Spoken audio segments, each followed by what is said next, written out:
my name is Maeve Secor, and I'm an undergraduate researcher at Occidental College in the Moore Lab of Zoology with Professor John McCormick. Today I'm giving my talk, Evolutionary Divergence in Yellow Grosbeaks in the Forests of Mexico. The Mexican highlands are a global biodiversity hotspot comprised of diverse niches that house rare, relict, and endemic species. The landscape drivers of this diversification are not well understood, and a lack of consensus about methods to test species limits has made difficult the taxonomic identification of distinct species in this region. The biogeography of this region is characterized by a fragmented distribution of montane forests, which has led separated populations to diverge evolutionarily throughout time. Some of the geographic features that contribute to Mexico's biodiversity are the Sierra Madre Occidental, the Pacific coastal lowlands, the Transvolcanic Belt, and the Isthmus of Tehuantepec. Forest clearing and climate change pose a major threat to this already patchwork quilt of diverse ecosystems, making taxonomic assessment of the biodiversity in this region critical to conservation efforts. For my project, I analyzed niche and morphology data to assess divergence among populations of Futicus chrysopeplis, also referred to as yellow grosbeaks. Futicus is a relatively young and species-poor genus, less than 3 million years old, in the cardinal family, comprising 6 woodland species with large bills, which are mostly seed-eating. Yellow grosbeaks are found in the deserts of Sonora all the way down into Guatemala. There are currently 3 recognized subspecies of Futicus chrysopeplis. The northern subspecies, Dilutus, is found from Sonora down to far northern Sinaloa. The middle group, Chrysopeplis, ranges from central Sinaloa down to Oaxaca. According to Polgaran et al. 2013, current species limits of Futicus are especially unclear in the Middle American form, Futicus chrysopeplis chrysopeplis. The third subspecies, Arantiochus, is found east of the Isthmus of Tehuantepec, a well-known biogeographic break in southern Mexico, ranging from Tuxtla Gutierrez into Chiapas and down into Guatemala. Our choice of taxa within Futicus was guided by a desire to test for phenotypic divergence within an evolutionary group where 1, there's evidence of allopatric lineages demonstrating biogeographic variation, and 2, where speciation is in progress or recently completed, in order to investigate the evolutionary processes promoting speciation. As you can see, the range of grosbeaks in southern Mexico cross over some of the interesting biogeographic features mentioned in the last slide. Consideration of these many factors about grosbeaks led me to the question, what are the landscape drivers of diversification among the subspecies of yellow grosbeaks? My approach to answer this question is threefold. My first aim was ecological niche divergence, which I worked on for my summer research project last summer, so I'll be brief with the methods. But this project essentially involved extracting data on environmental variables from remote sensing satellites for geographically isolated subspecies of yellow grosbeaks. This summer, my focus was on morphological divergence in yellow grosbeaks, and I've also been working on the genetic component this summer as well, which I'll be working on throughout the academic year. Analysis of these 3 aspects together is called integrative taxonomy. Integrative taxonomy offers a multifaceted approach for determining whether or not distinct populations remain a cohesive species, as well as a roadmap of the factors which have led to divergence or lack thereof. Integrative taxonomy employs phenotype, genotype, and ecological niche as complementary axes of divergence to assess the extent of recent divergence in enigmatic species. So here we have elevation across geographic groups.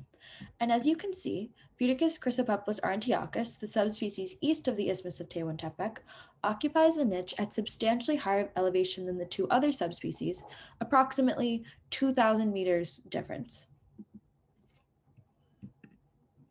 Here we have canopy height across geographic groups and tree cover across geographic groups.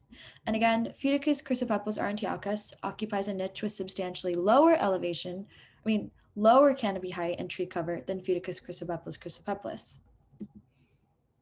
And here we have annual mean temperature across geographic groups and annual precipitation across geographic groups. Futicus chrysopeplis arantiochus occupies a niche with lower annual mean temperature, but higher annual precipitation than the other 2 species. So overall, Arantiochus does occupy a substantially divergent niche from the other 2 subspecies, at a higher elevation, perhaps in a rocky area with less trees and shorter trees, as well as a lower mean temperature and higher amounts of rainfall. So the results of this niche analysis led me to the question, does variation in niche, specifically elevation across geographic groups, influence patterns of morphology? To answer this question, I measured 72 specimens of yellow grosbeaks collected between 1933 and 1955, belonging to the Moore Lab of Zoology at Occidental College. I measured 11 Futicus chrysopeplis dilutus, 44 Futicus chrysopeplis chrysopeplis, and 17 Futicus chrysopeplis aurantiacus. Locality information from the database Arcos was used to establish latitude and longitude for each specimen. I measured bill length, bill depth, bill width, tail length, and tarsus length to the nearest 0.1 millimeter using digital calipers. Wing length was measured to the nearest 0.5 millimeters using a wing ruler. Although there are modest differences between sexes in most morphological traits, conducting separate analyses by sex did not alter the overall patterns. Therefore, I will present my results with both sexes included.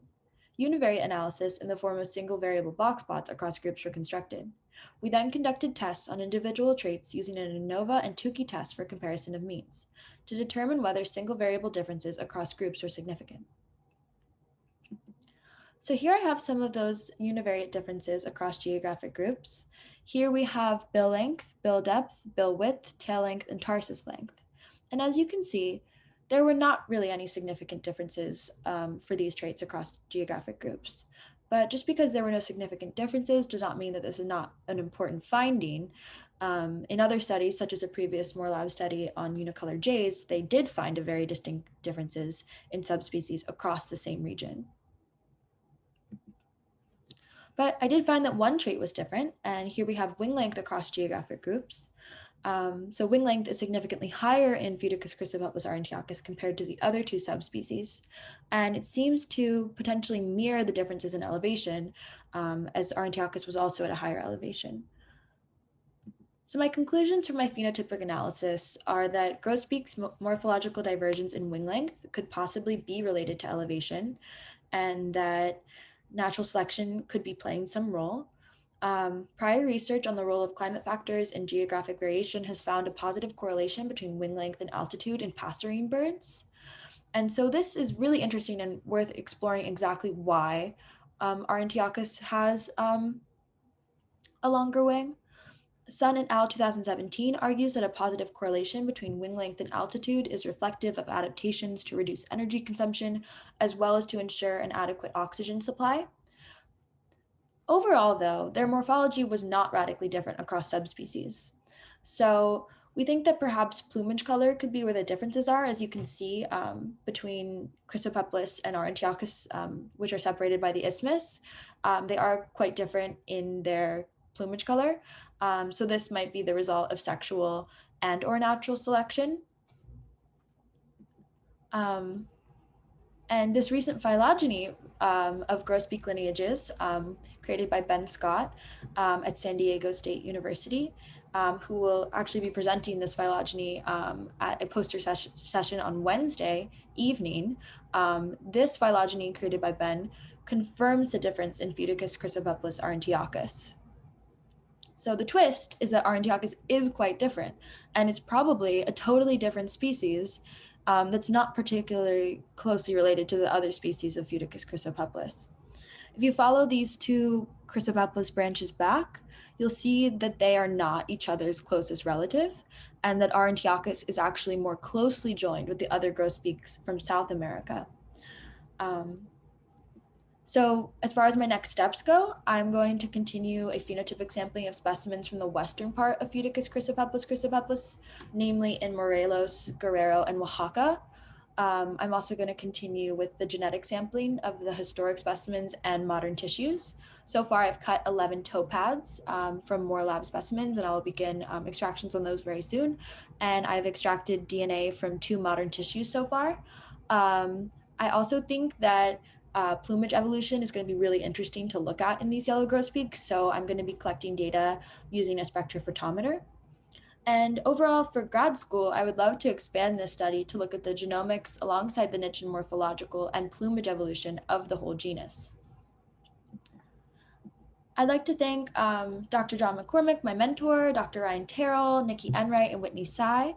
I'd like to thank the Burke Museum at University of Washington, Kansas University, the Los Angeles County Museum of Natural History, and the Museum of Vertebrate Zoology at UC Berkeley for supporting my sampling effort. I'd like to thank the Sarah H. Roberts 68 and David H. Roberts 67 Annual Research Fellowship Fund for funding my project this summer. I'd also like to thank Dr. Kevin Burns and Ben Scott for so kindly allowing me to include their results in their recent phylogeny in this presentation. And I'd like to thank Dr. Allison Schultz and my lab mates at the Moore Lab of Zoology. If you have any questions, please join us for the Q&A session after my talk. And you can also send me an email at msecor@oxy.edu.